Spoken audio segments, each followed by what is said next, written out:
sa Juan 17, 1 at 3. Napakalinaw ng pagtuturo ng Panginoong Hesukristo.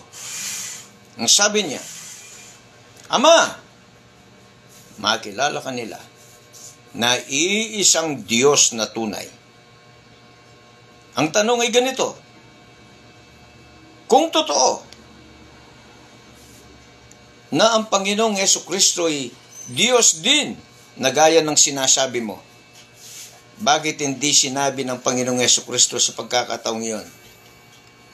Ang ganito, Ama, makilala nila tayo na iisang Diyos na tunay.